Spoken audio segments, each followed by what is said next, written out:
And it is, well, we haven't really got a name for these, but they're just like a little chance to have a chat in the studio for the announcement and the launch of each of our new series of Crown Lane Lives with each of the different artists that we've been recording recently. Today's really special. I'm not going to tell you about the guest yet, but some of you will already know who the guest is. So we will come on to that in just a minute. But I just wanted to start by welcoming those of you that have never been to one of these before. The idea is that this little place here, which is the recording studio in Morden, Crown Lane Studio, we do live studio recordings every couple of weeks here, and they're different artists from a range of genres, and each different artist comes in and brings whatever they want. They can do whatever they want, and they have done whatever they want. And over the season, we then release each of the performances. So there's some rules. The artist can only perform for up to 15 minutes, and the artist also, they're not allowed to do anything again. So they have to get it right in one go. It's a Crown Lane Live, and if you want to know more about it on our website, it's crownlanestudio.co.uk/live, and you can read everything about it there. There's videos, and you can see some of the previous ones that we've done as well on there, which are quite cool. They're all different genres. So if you're not into jazz, I don't know what you're doing watching this one, because this is all about jazz. But if you're not into jazz, there's every possible style coming out over the next few months, which is really cool. And the concept doesn't just end there. So yes, it's a live studio performance, and yes, it is broadcast, and yes, it's on YouTube. But there's also a little strange thing, which is, I'll come on to you in a minute, Phil. I'm interested, even though I've done it. I'm still like, what on tenterhooks. What happened? Yeah. There is, just the other side of this wall, a whole venue. It's not big, but it's a really special venue. And in there, it's called Metronome. So if you want to look that up, metronome.life, and you can see the whole programme of events that happens there. But in there, there's a screen and the most beautiful Genelec speakers, and there's a sub built in. And the audience sit in there, very much like you're doing now, but rather than being at home, you're in there, so you can enjoy the bar, the licensed bar, and the wonderful company, and the local people who come, and the people who come from miles around. And you enjoy the live as well. And it's a really strange experience because it's got the pressure of a live performance, but also the comfort of everything is almost clinically precise. So on these lives, we use exclusively Sontronics microphones because our wonderful friends at Sontronics have really jumped into this concept and have really got behind us and have supported us in it to mean that musicians aren't having to pay to come and record. For once, we've found a way around it to have other people supporting this thing. So Crown Lane itself, we're investing in it. And the incredible people at Sontronics also have got behind it. And a lovely education foundation called the Jack Lonergan Foundation. And what they are doing is getting behind it by sending young people who wouldn't normally have the opportunity to get into sound, lighting and visuals. They're sending them to come along to the studio and they get involved. And so they're behind the cameras and they're behind the lights and they set up. And in fact, on the last one we did, we forgot to tell them that we need them to stay to clear up. Oh, no. And we looked round and just at the point at which we had to pack up, they're gone. So the young people from Jack Lonergan Foundation, we are so appreciative of what you've brought. And at the end of the season, we have all those young people come back as well. So they've never met each other, but they all come and they have a social event there. Great. And then we watch all the videos from the whole season. So, yeah, we're really grateful to Sontronics and the Jack Lonergan Foundation. And for season 2, which is coming up at the end of this year, we need a third sponsor. So if you are, this is a shameless plug, if you are into supporting the arts or you know somebody who is, or somebody who perhaps has got a helicopter floating around and they're just wondering what to do with a bit of loose cash, we want you or them to come and get behind what we're doing here, because it's giving a platform to people who wouldn't normally have it as artists and giving a space for young people to get involved too. So that's a little bit about the concept, and we've got some lovely people who are joining us now. Lovely to see you on the joining us on the view count going up. Lovely. And I think that's nearly all my mum on different devices. She's trying to get them to log in. But oh, and my mum too. Oh, is it? Yeah. Is she watching? Yeah, she's That's watching. Why it's still only on one viewer.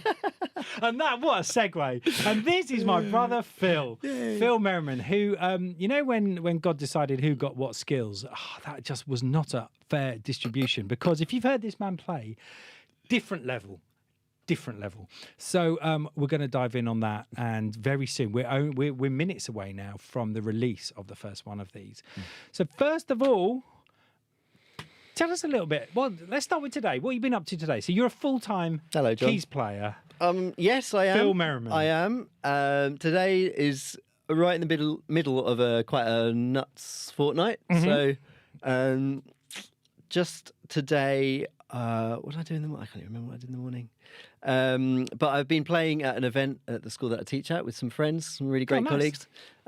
Sophie Alloway on drums, she's recorded Sophie here. Alloway, we love you, Sophie. Ed Barber on bass. Ed Barber, he's been here plenty of times. Great friend. Known him since I was about 12.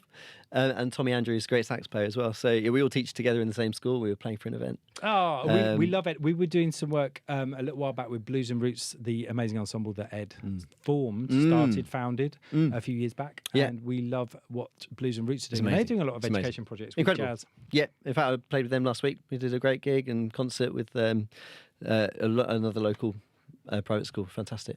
Nice. And actually the school that your boys go to. They combined so that, and today I am I need to go over to town to drop off my keyboard because I've got a gig, but I've not got a gig tonight. I've got a gig on Friday that I need to have my keyboard there when I get there. I can't go. I'm coming from somewhere else. It's one of those kind of logistical nightmares. So you're burning it up there. I need to take it up there this afternoon. There was one time I remember when your logistics went out the window when you got the wrong o'clock, not o'clock in the morning. It was so there was a gig where we'd been booked the day before to play for a wedding. So it was last minute anyway. It was a last minute thing. It was actually with Simon who's on this track. Okay. And we'd been booked for 11 till 1 to play trio jazz for a wedding. Okay, so 11 till 1 trio jazz. Yeah. What time do you what plans would you make? I think I'd probably head over for mid-morning. Okay, so this is we're in Wiltshire at the time, in the Cotswolds. Okay. In the Cotswolds. So and you're based here in London? I'm based in London, South London. So 11 till 1, let's get there at 10 just to be safe, which probably means leaving South London at about 7 just to be really safe. You know, with a little stop on the way as well. We arrived at 10 o'clock. So an hour early, that's pretty good. And the guy who booked us was at the venue, nothing was there. He was in his shorts and T-shirt and flip-flops, and he looked at us like, what's going on? What's going on? Who are you? We're a band. Where would you like us to set up? It was like, it's meant to be 11 p.m. till 1 a.m. So we arrived 12 hours early. I love that story. Yeah. So, but didn't you then have a gig in the afternoon? No, we didn't have a gig, but we had a great 12-hour hang in the Cotswolds, Simon and I. Tried every deli shop and cake shop possible. And then came back 12 hours later. I came back 12 hours. It was a great gig, actually. It was, I probably can't say who they are, but they had 3 Steinways in their house. It was amazing. Steinway's a piano for those non-jazz lovers and pianist lovers. Yeah, it was a great gig, actually. Had Andy Kleindelt on bass, who's a seriously great bass player on that gig. So, super fun. Awesome. So that's a little bit, it's not really much about you, really. You're working on some new music. You brought this trio out of nowhere. Yeah. And this is your own original music. Yeah, so I've been a sideman for quite a while now, playing for other people, playing on other projects, which I absolutely love. But in the background, I've had a couple of thoughts of ideas and projects. And this last year, since September, a bit of space has opened up in my diary because the kids have been at school all day. So I just decided in September that I would put Thursdays aside for writing. So 9 till 3, I'm at the piano. Because if you open up the laptop to start the day, your day's over. Well, you'd have checked an email. We checked your email, and then I find that I'm kind of locked in from that point onwards. So I just decided I'm not going to open the laptop, not going to check my phone. I'm going to go straight to the piano every Thursday. So from September, I started writing. And actually, before that in the summer, I'd taken a couple of days out, and I normally attach titles to songs afterwards. So I normally write the music first. But having had this really nice rest in the summer, about 3 days away, I came up with a bunch of titles, which is really unusual. So starting point with just a sheet of paper with lots of titles and under kind of one main concept, or kind of joining the dots together as a concept of kind of rest and restoration, things like that. So I had all these titles, but no music. So that was the summer. And then from September, every Thursday, I'd spend time at the piano, sometimes successfully, sometimes very unsuccessfully, writing some dots. And as soon as September started, I called Simon to play on drums and John Williamson to play, Simon Roth, who's a great long-time friend. We've known each other since we were at university together 17 years ago. We've played lots and lots between. And then John Williamson, who I met about a year and a half ago, through a mutual friend, Tim Boniface. Tim Boniface, a saxophone player. A great saxophone player who's recorded albums here. He has. And yeah, those guys just locked together beautifully. The music gelled, and then so just got this process going of writing and then rehearsing, until we got here, and this was our first airing of some of the music. So Beautiful. that takes us to now. Yeah, so that's the trio. That's a little bit about the trio. There's have you got plans for where it's going and like the London jazz scene? Are you taking it out of this kind of concept, or are you wanting to keep this just, you say it's sort of rest and restoration? Are you looking to go, yeah, it's all about rest and restoration. Now we're doing a social media campaign. No, I've definitely recognised that there needs to be momentum behind things. So we did a gig at what used to be the Oxford up in Kentish Town on Monday night. So our first kind of full-length gig, which was great. Yes. And I saw somebody this week who's a young jazz artist and under 18, so I won't say their name. And they were just saying they're going to be tuning in and watching this. So Hello. You know who you are. And they were just saying if there was any tips for a young jazz, so we'll come on to that. Yeah. But a young jazz artist coming up through that scene. How old? Any tips? Under 18. Under 18. But very competent on the piano. Oh, great. Really getting there. Yeah. So do you want to do that now? Yeah, let's do that. Go so for it. if they're playing, have they got material ready to go? Yeah. Got bands? They're doing some stuff at school. Okay, great. So I'd say find somebody that's easy to get, that you get along with well, that can make music with you. And rather than thinking, I've got this idea for a perfect project, think, who's actually available? Who do I know already? And make something happen quite quickly. And then you can get the ball rolling. Good. That's some advice that someone told me. So not to try and make something that's almost impossible, but to think like, what's actually practically available to me now. And who's the around. originality will come out of that as well, because Completely. it'll be using the resources that you've got rather than thinking, Yeah, what did completely. Charlie Parker do? Yeah, exactly. I mean, for example, the last thing I recorded was here with an amazing band, but it was tabla, trombone, viola, drums, double bass, who's a classical double bass player who also played trombone. jazz, and trombone, so not much trombone, and Yeah, sax.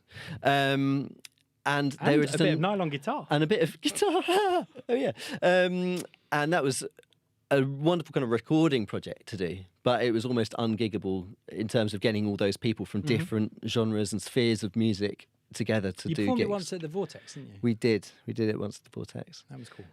Yeah. So one of my favourite venues in town. But no, I think I'd say like get together with somebody, go to gigs, just get to know people. Just try stuff out as much as possible. I mean, it's very easy now, isn't it? And listening to music has got to be the biggest thing. Cool. Well, that was a little advert for Phil giving you some advice there. That was like a little commercial break in the interview. So just back to the music. So you've got some songs that you came up with. Yep. Let's just talk a little bit more about the songs. So you've got the 4 tracks. They're not songs. There's no vocals. And they've got the sort of common theme that brought them together. Yeah. 3 of them we recorded live on the Crown Lane Live. Yeah. So I've got 12 tracks, Yeah, or maybe in 12 or total. 13 in total now. But 3 we took here. And the others you're recording later in the year, aren't We're you? recording later in the year up north. Into just. Into it, lovely. That was for Mum's first bit. She's understood. That's right. Here you are, Mum. Now she's saying, how rude. So we've got recording coming up in September of kind of a full album. But this was a really different experience here to anything else I've done. Well, let's come straight onto that. How did you find doing the Crown Lane Live? Oh, it's great. It was so good. And like you mentioned, it's this combination of being in the studio and it definitely being a studio session, but with the live element of you only got one shot at this. And there's an audience listening and listening real time. live in real time. So you don't get that anywhere else. You just don't. Plenty of times you've got an audience and you know that it can't be heard again. It's not going to be recorded and listened to. So you can kind of get away with quite a lot of things live. Recorded, it's quite a different vibe. So it was a really interesting hybrid right down the middle.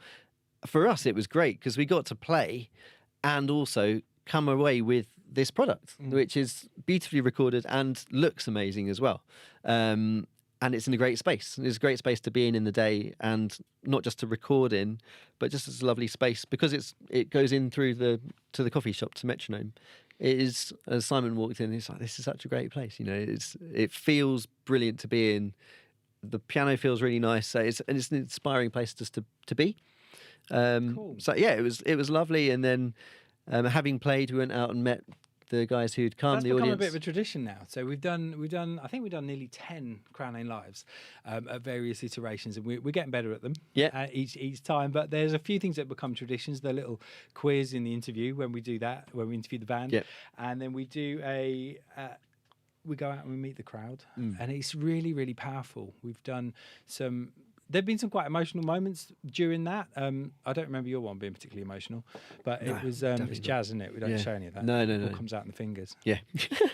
But that was that's become a really lovely part where the audience do actually meet, and then they want to come and see this part of it as well. They often get quite involved in this. So. I was surprised actually about how many people had never seen. This is our kind of workplace, isn't it? Or the stage, and this is our workplace. Talking of 17 years, you said 17 years since you were at uni. I've been in these rooms for 17 years. I left teaching 17 years ago. And I was thinking, that seems like a long time in these very small corridors. Isn't that amazing? Well, you weren't in this exact room. This is quite new, isn't cupboard. it? This was a cupboard, Yeah. this room. So the control room, which you can't see is behind, is a huge picture window. And then Chris is in there, who's doing all the feed and making sure everything's working. Thank And you, Chris was brilliant on the day as well. Fantastic. It was great presence and chilled guy, made things feel very easy and run smoothly. Multiple camera setup, all these things. It just looks and feels great.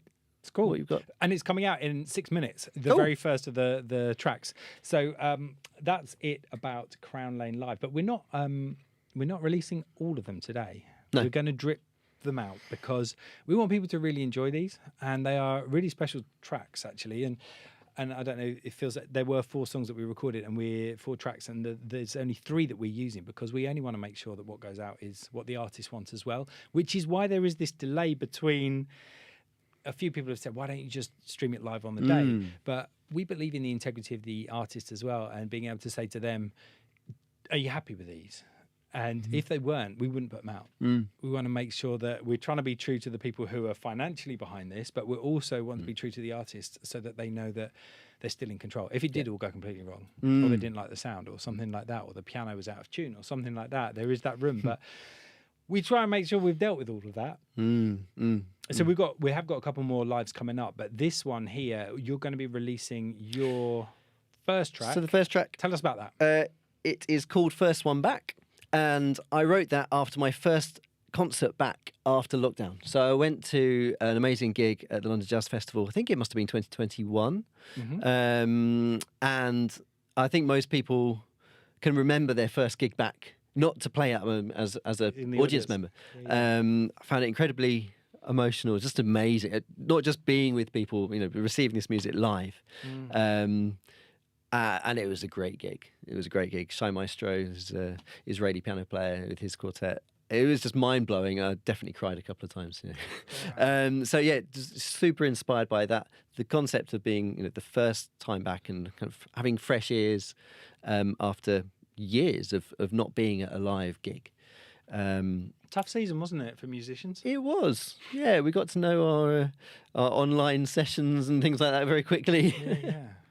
Yeah. I think one thing that I loved in it was a lot of musicians did things that they previously would have been maybe embarrassed to say that they did. Things like, I know one became a classroom assistant, and if you'd been doing other things like that, it would have been sort of an element of, it's embarrassing. But I think it's changed the culture a little bit that certainly on the groups and things, musicians are much more readily able to say, I haven't got much work at the moment, if you hear of any gigs. And I think before the pandemic, I don't remember that so much. No, there's a lot of facade beforehand. And that's not necessarily out of people's character being closed, but it's just the culture, isn't it? Of just, you don't want to show weakness. No, exactly. Yeah, loads on, busy. So, So now it's a lot more open and honest, people helping each other out. Either that or we're just in that kind of friendship group, and those people have gone. Yeah. Moved on. They never had work in the first place.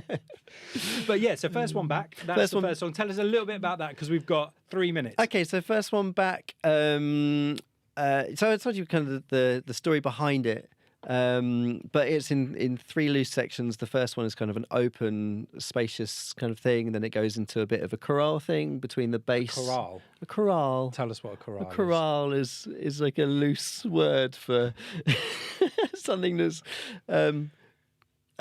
choral-ish. Okay. And with like a main melody accompanying chords. Got you. Maybe Out of Time. There's probably Out a of more Time. specific Out of Time. Yeah, you know, just this one's in time. Okay. But sometimes you kind of just Like a homophonic, everything together. Yeah, there's a good word. There's a good movement word. together. Well, I tell you what, you need to listen to it, and then, And then look up you'll the know word what the chorale is. chorale. Yeah, Chris, can you look up the word chorale? Yeah, and I then, wasn't trying to catch you out, by the way. I was just wondering what you meant. that's the best way I can describe the opening passage. Anyway, it's kind of like a conversation between the bass and the piano, And the then- drummer trying to listen in. and the drums. Yeah, trying to. Yes, and then it's solos and. Plenty of improvisation. The plan in a lot of this music is that it's quite organic and it moves from section to section. It's not just head, solo, head, which is kind of the traditional Head, main theme. theme, and then improvisation around the theme, and then back to the theme to kind of full stop it at the end. Yes, this is a little bit more organic, kind of, but still looking back to the roots of the music, and kind of the blues and swing side of things. Even though there's not much of it there, but it's definitely honours that tradition. Beautiful. And then 20 seconds on each of the other two Okay, tracks. Now and Not Yet is a song about things that are now and not yet. And then what's the other one called? Place what of happens in it? Zero. What happens in it? What happens in Now and Yeah, Not Yet? yeah. Oh, Simon, amazing drum solo in that. Killing drum So solo. that's You coming should out in a check that couple out. of That's in 5. He plays great stuff over there. And then Place of Zero, Home. Parentheses home is a place a little bit about negative harmony and minor plagal cadences. Negative harmony. We've got 20 seconds. Yeah, What's so negative harmony? loosely speaking, it's basically minor plagal cadences. Look that up. Minor and plagal dominant- cadences and So you've got like minor into one or dominant into one. Supposedly they have the same gravitational pull towards the root if you create an axis between the third and the fifth. The root and the fifth. literally 20 seconds to go. You throw that in. Negative harmony. Which is why it's place of zero, and it resolves onto the root. That kind is of so the home interesting. key. I did not know There you that go. about that. Yeah. Wow. And it's all about rest. In you've got these two tensions that come together like this, and there's the middle point. So that's all 3 songs. That's all 3 songs. Wow. Yeah. And so they'll come out over the next couple of weeks. Yep. And months, which is exciting. And the clock in 3, 2, 1. Here we go. So now it's. I need a kazoo. That was beautiful. Are we still going? Well, we can, Great. but it's out. It's out. So in the. Oh yeah, so go and click In the link. the widget, it's not called in should the say, chat. Oh, everyone has to subscribe. Press subscribe.